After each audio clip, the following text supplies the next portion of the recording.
A prophetic dream that changes everything we knew about Game of Thrones, and it happens in the very first episode of House of the Dragon.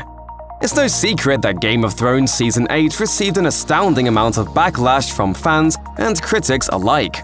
But the most baffling element of the entire season might be the fact that the series finale left so many questions unanswered. One of the most obvious examples of this is the mysterious backstory of the White Walkers, a group of demonic ice creatures who invade Westeros from the far north with an army of the undead. These beings may have extinguished life across the entire continent were it not for the Battle of Winterfell. The threat of the White Walkers ends with the death of the Night King at the hands of Arya Stark. Afterwards, the series protagonists set their sights on King's Landing and the threat of Cersei Lannister, and the White Walkers are barely even mentioned.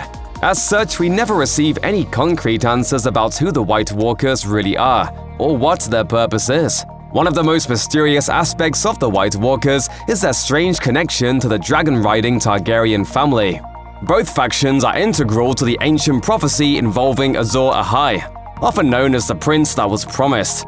Now it seems possible that we might actually gain some concrete information about this relationship, as HBO's House of the Dragon has already answered a huge question Game of Thrones left in its wake.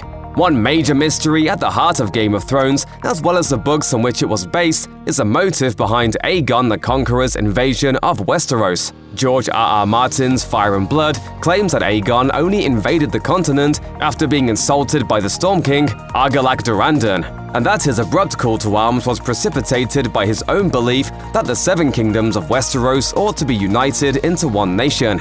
However, Episode 1 of House of the Dragon, The Heirs of the Dragon, reveals that this isn't actually true, and finally gives fans a definitive answer for why Aegon decided to conquer Westeros in the first place.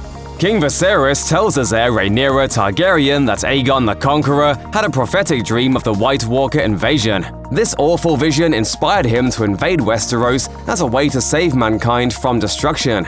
Standing beside the skull of Aegon's dragon, Balerion, Viserys says, Aegon saw absolute darkness riding on those winds, and whatever dwells within will destroy the world of the living. Viserys goes on to say that Aegon called his dream the Song of Ice and Fire, and that the only way for mankind to survive this wintry threat is with a Targaryen on the Iron Throne. This revelation changes everything we thought we knew about the history of House Targaryen, as well as their relationship to the mysterious White Walkers. House of the Dragon essentially reveals that the Targaryen dynasty was established to protect men from extinction, not out of Aegon the Conqueror's desire for control and plunder. This reveal also establishes that the fates of the White Walkers and the Targaryens have been intertwined for centuries, providing more concrete understanding of why the Targaryen lineage is wrapped up in the legend of Azor Ahai, a legendary hero prophesied to save the world. Furthermore, the Heirs of the Dragon makes it clear that this secret has been passed down through each Targaryen generation, from one ruler to the next. Considering the fact that this knowledge appears to have been lost by the time the events of Game of Thrones comes around, it will be interesting to see what becomes of this particular plot point as House of the Dragon continues. No matter what happens, it's remarkable that House of the Dragon has already managed to clear up one of the many mysteries left unresolved by Game of Thrones.